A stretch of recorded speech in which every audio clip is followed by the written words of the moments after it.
أعوذ بالله من الشيطان الرجيم. بسم الله الرحمن الرحيم. الحمد لله رب العالمين الرحمن الرحيم مالك يوم الدين إياك نعبد وإياك نستعين اهدنا الصراط المستقيم صراط الذين أنعمت عليهم غير المغضوب عليهم ولا الضالين.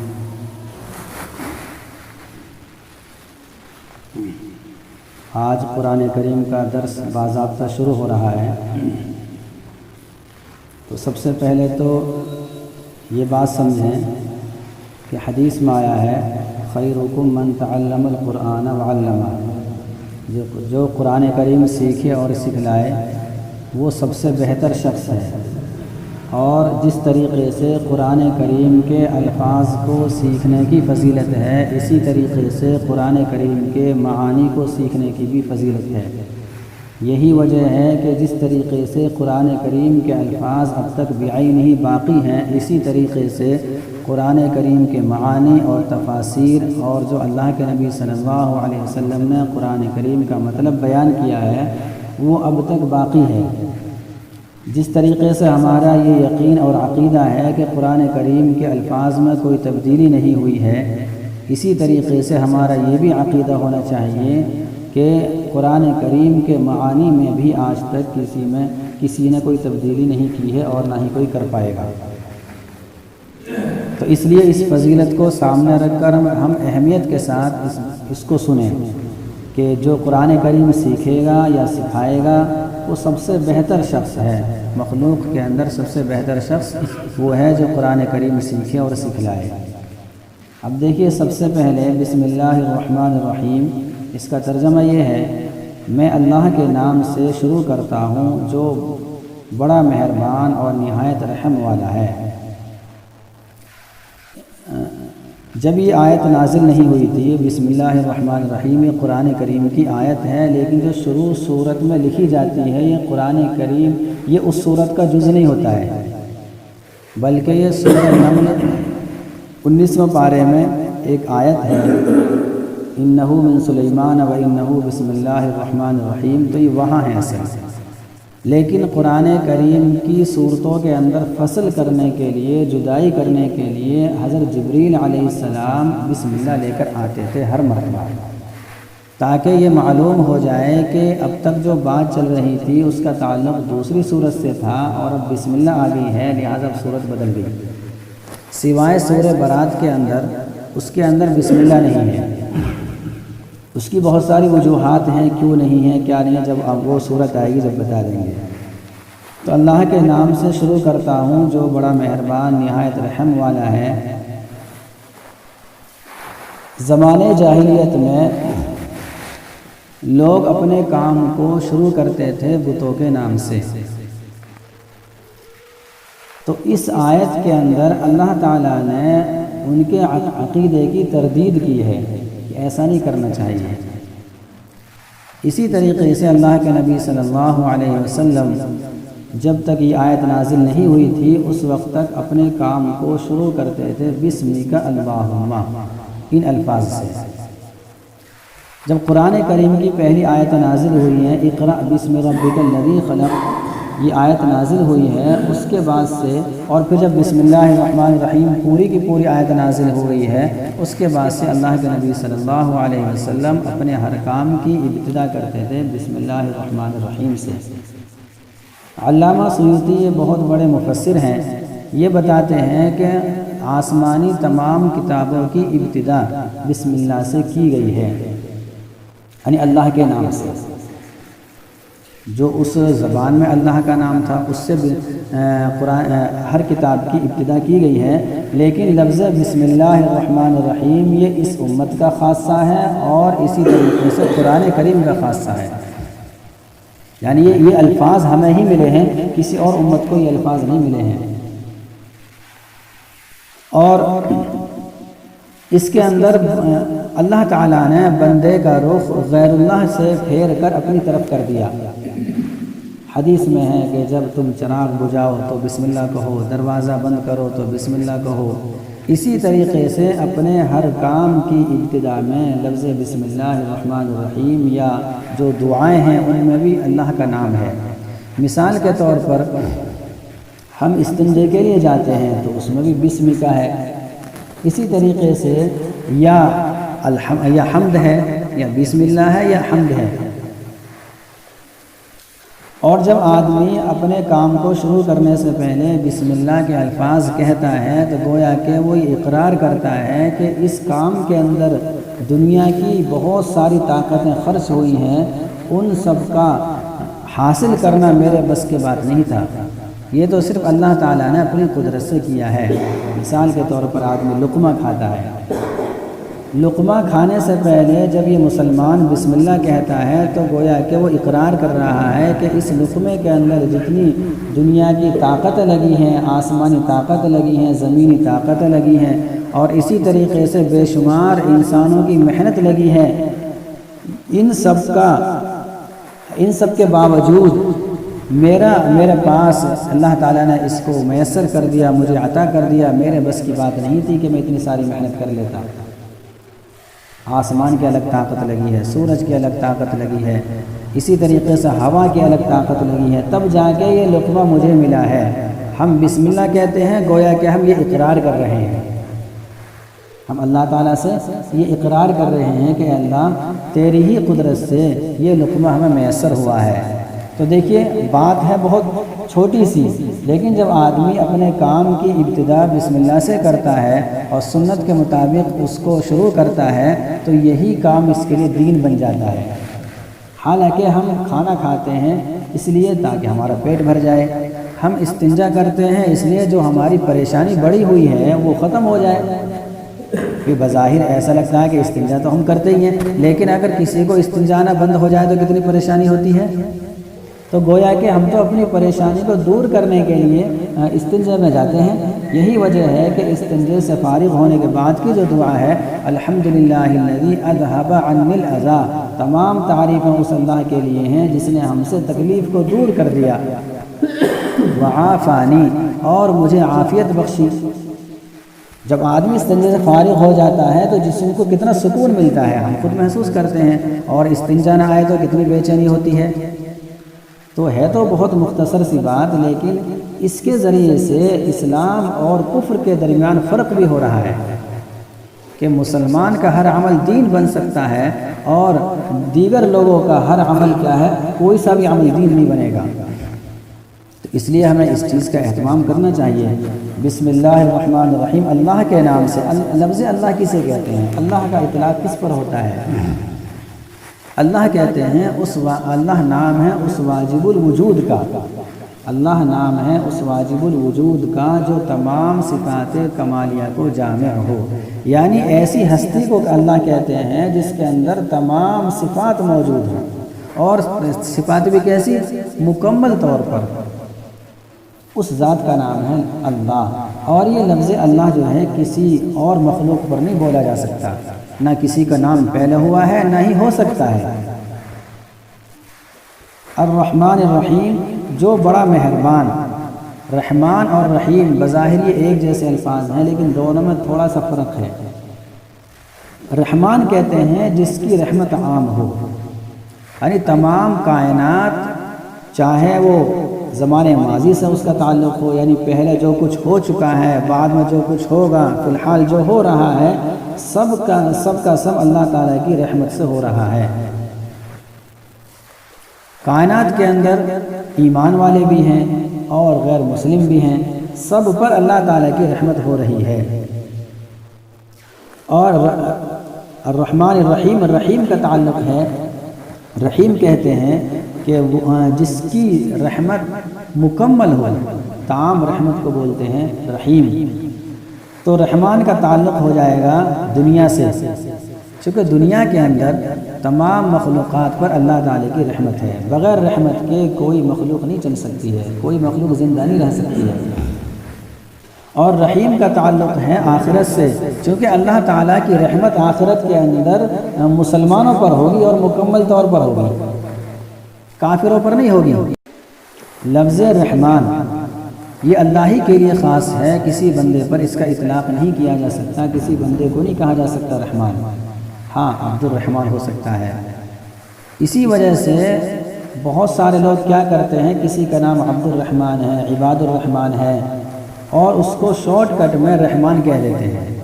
اسی طریقے سے عبد الصمد نام ہے تو صمد بول دیتے ہیں۔ ایسا کرنے سے گناہ ملتا ہے، گناہ گار ہوگا وہ، چونکہ رحمان تو اسے کہیں گے جس کی رحمت عام ہو، پوری دنیا کو گھیرے ہوئے ہو، زمانے ماضی میں بھی، جو پہلے ہو چکا ہے اس میں بھی، اور آئندہ میں بھی، اس وقت میں بھی۔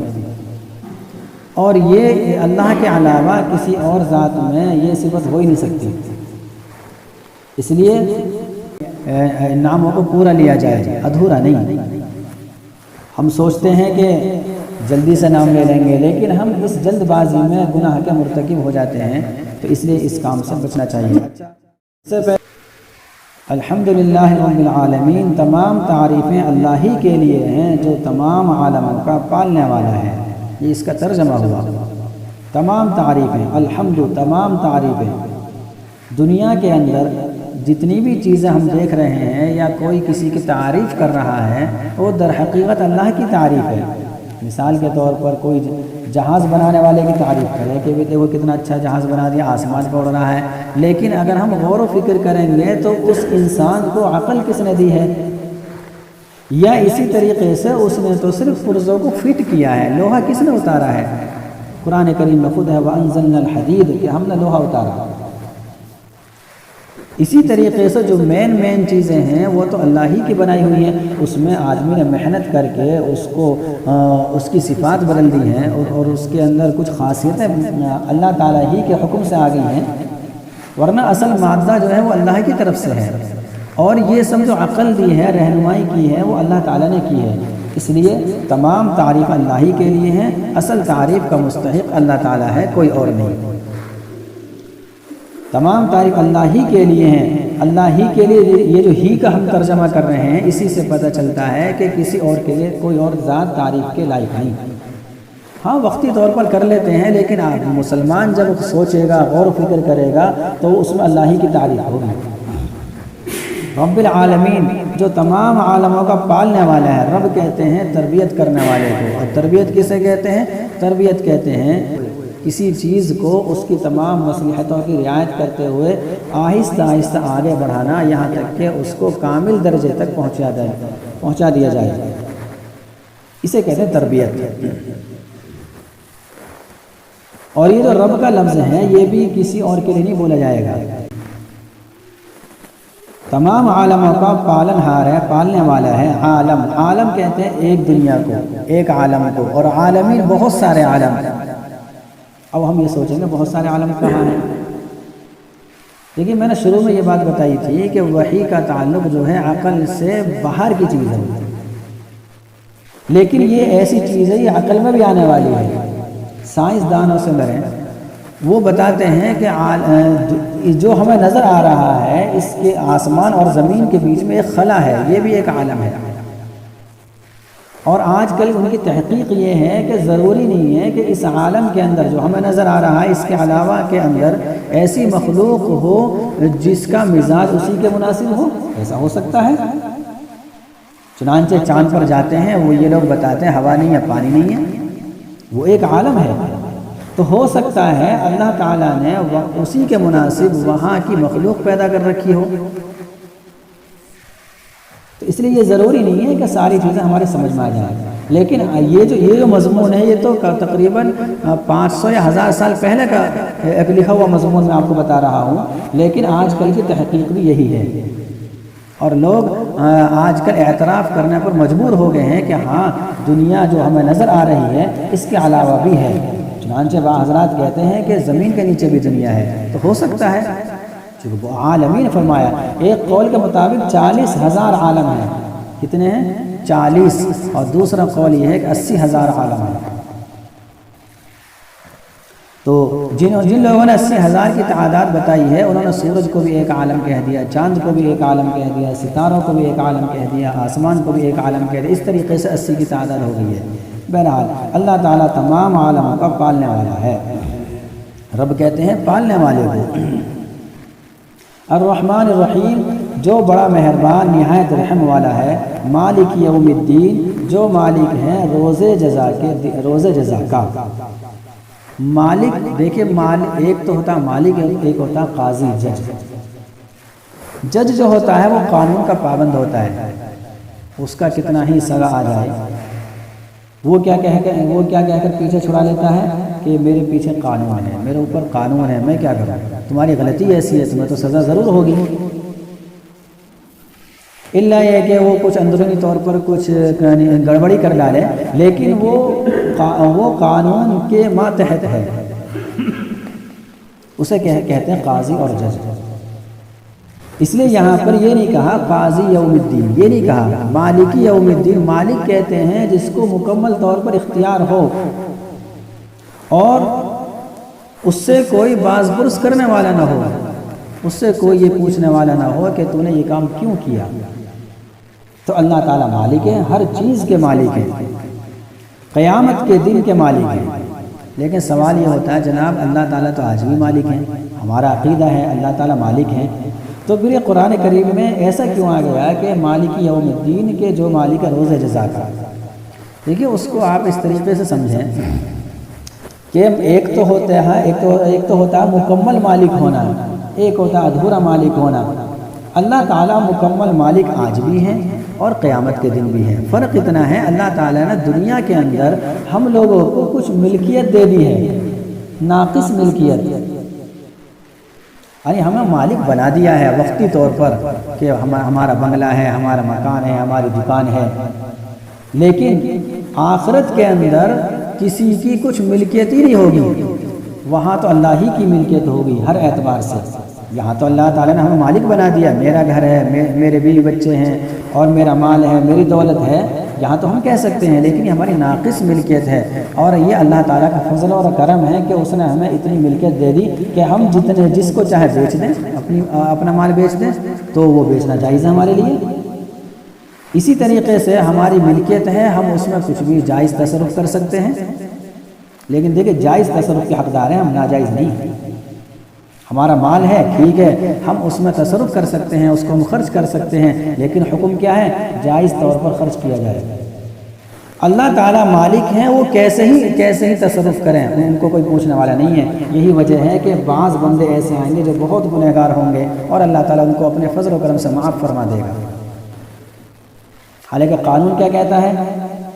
اگر قانون ہی کو دیکھا جائے تو قانون یہ کہتا ہے کہ جس نے جو کیا ہے اس کے مطابق اس کو سزا یا ثواب ملنا چاہیے، لیکن اللہ تعالیٰ کا معاملہ ایسا نہیں ہوگا، لیکن اللہ تعالیٰ جس کو چاہیں گے یوں ہی بخش دیں گے۔ اب دیکھیں روز جزا کا مالک ہے، اس سے پتہ چلا کہ روز جزا یعنی جزا کہتے ہیں بدلہ، روز کہتے ہیں دن کو، یعنی بدلے کے دن کا مالک ہے۔ تو اور اس سے مراد ہے قیامت کا دن۔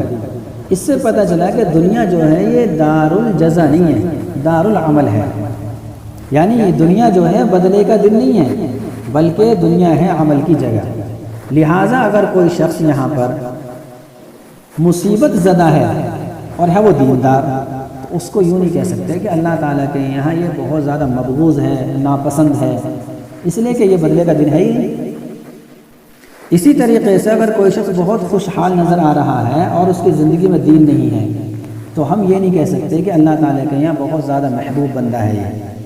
یہی وجہ ہے کہ بہت سارے بلکہ جتنے بھی اولیاء کرام ہمارے گزرے ہیں، انبیاء کرام گزرے ہیں، سب کو مصیبتوں میں مبتلا کیا گیا، لیکن وہ مصیبت میں مبتلا رہ کر بھی مطمئن رہتے تھے۔ ایمان والے کی پہچان یہ ہوتی ہے کہ وہ مصیبت میں بھی رہتا ہے لیکن وہ خوش بھی رہتا ہے اندر سے۔ یہ ایسے ہی ہے، اس کو آسان طریقے سے سمجھیں کہ کوئی آدمی دفتر میں کام کر رہا ہے، کسی ملازمت میں کام کر رہا ہے اور اس کو کم سے کم 50,000 روپے مل رہے ہیں، لیکن سارے دن لگا رہتا ہے، دیکھنے میں کیا لگ رہا ہے کہ بہت پریشان ہے، بڑی محنت کر رہا ہے۔ اگر کوئی اس سے یہ کہے کہ تو اتنی محنت مت کر اور تو یہاں سے ہٹ جا، میں تیرے مالک سے کہہ دوں گا تو اپنا یعنی آرام سے رہ، تو وہ شخص اس کو اچھا لگے گا یا برا لگے گا؟ کیوں؟ اس لیے کہ اس کی محنت کے پیچھے ایک راز ہے کہ وہ محنت کر رہا ہے، پورے مہینے کے بعد اس کو جو پیسے ملیں گے، پیسے کی شکل میں جو اس کو مزدوری مل رہی ہے، تو وہ مزدوری اس محنت پر اسے خوش کر رہی ہے۔ وہ خوشی خوشی کام کر رہا پورے دن لگا ہوا ہے. اگر کوئی سمجھانے کے طور پر اسے کہے تو وہ اپنا دشمن سمجھتا ہے کہ دیکھو میری نوکری کو ہٹانے کے چکر میں لگا ہوا ہے. اسی طریقے سے اللہ والے اللہ کے دین کی محنت کرتے رہتے ہیں اور بظاہر ایسا لگتا ہے کہ یہ تو بہت پریشان ہے، بہت زیادہ خستہ حال ہیں، ان کے پاس تو کچھ بھی نہیں ہے، لیکن ان کا دل بہت مطمئن رہتا ہے، چونکہ انہیں قیامت کے دن کا یقین ہے کہ آخرت میں جانے کے بعد ہمارے ساتھ کیا ہوگا، اچھا برتاؤ ملے گا، ہمیں جنت ملے گی. ایاک نعبد و ایاک نستعین، ہم آپ ہی کی عبادت کرتے ہیں اور آپ ہی سے مدد چاہتے ہیں، ہم آپ ہی کی عبادت کرتے ہیں. ایاک یہ لفظ جو ہے یہ پہلے لے آئے، اس پہلے لانے سے ہی ترجمہ ہو رہا ہم آپ ہی کی، ورنہ اس کا اگر ایسا ہو جاتا نعبدو کا، اس کا ترجمہ بھی یہ ہوتا ہم آپ کی عبادت کرتے ہیں، پھر ہی نہیں آتا. نعبدو کا ہم آپ کی عبادت کرتے ہیں. اگر ہم یوں کہیں ہم آپ کی عبادت کرتے ہیں تو اس کا مطلب یہ ہو جائے گا کہ اس کا مطلب تم دوسرے کی بھی کرتے ہو. اس لیے ایاک پہلے کہہ دیا کہ ہم آپ ہی کی عبادت کرتے ہیں، یعنی ہم کسی اور کی عبادت نہیں کرتے. اچھا، عبادت کسے کہتے ہیں؟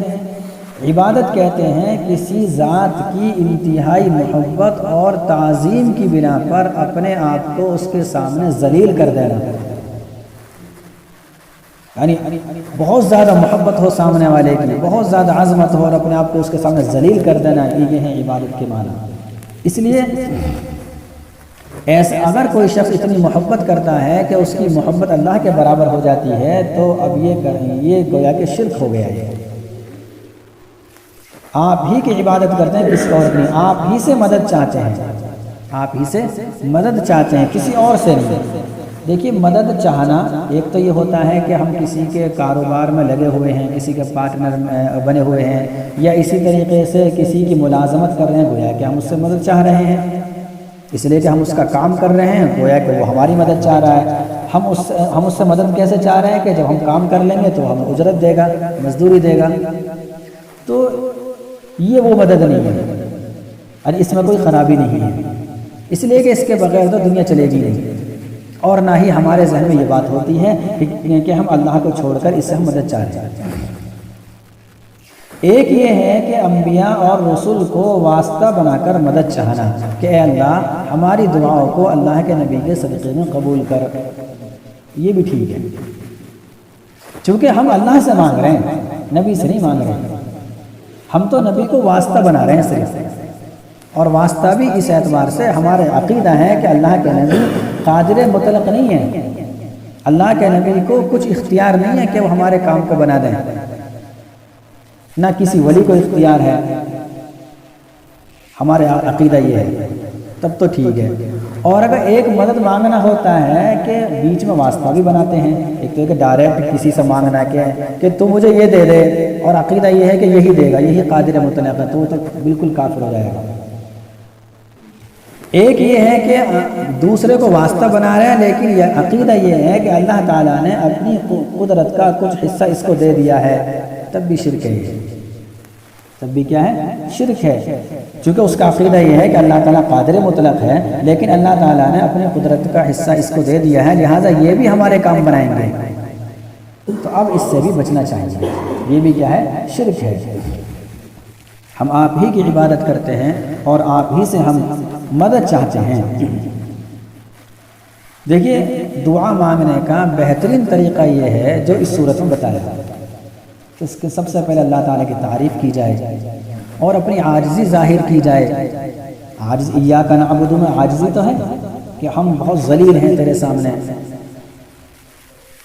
اور ہم تجھی سے مانگ رہے ہیں. اس کے بعد میں پھر دعا مانگنی چاہیے جیسے کہ آگے.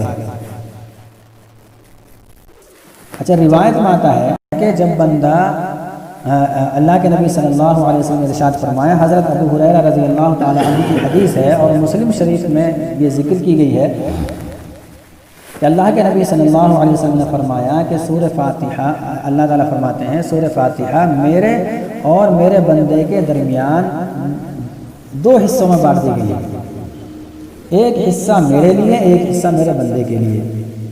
اور پھر اللہ کے نبی صلی اللہ علیہ وسلم نے فرمایا کہ جب بندہ الحمدللہ رب العالمین پڑھتا ہے تو اللہ کی طرف سے جواب آتا ہے حمیدنی عبدی، کہ میرے بندے نے میری تعریف کی۔ ہم کہتے نہیں کہ نماز جو ہے اللہ تعالیٰ سے بات چیت کرنے کا ذریعہ ہے، تو یہ ہے یعنی ہم نے کہا فوراً اللہ کی طرف سے جواب آ گیا۔ اگر ہم نماز پڑھتے ہوئے یہ اس خیال سے نماز پڑھیں ہیں کہ اللہ تعالیٰ ہمیں جواب دے رہا ہے، تو امید ہے پوری اللہ تعالیٰ کی ذات عالی سے پوری امید ہے کہ اخلاص بہت اعلیٰ درجے کا ہو جائے گا، اور پھر دنیا کی میں بالکل ذہن نہیں جائے گا نماز کی حالت میں۔ اللہ تعالیٰ مجھے بھی اس کی توفیق نصیب فرمائے، اور آپ سبھی حضرات کو بھی اس استحضار کے ساتھ نماز پڑھنے کی توفیق نصیب فرمائے کہ اللہ تعالیٰ ہم سے گفتگو کر رہے ہیں۔ تو جب بندہ کہتا ہے الحمدللہ رب العالمین، اللہ تعالیٰ کہتے ہیں حمیدنی عبدی، میرے بندے نے میری تعریف کی۔ اور جب بندہ کہتا ہے الرحمن الرحیم، اللہ تعالیٰ کی طرف سے جواب آتا ہے اثنا علی عبدی، کہ میرے بندے نے میری ثنا کی۔ اور جب بندہ کہتا ہے مالک یوم الدین، اللہ تعالیٰ کی طرف سے جواب آتا ہے مجدنی عبدی، میرے بندے نے میری بزرگی بیان کی۔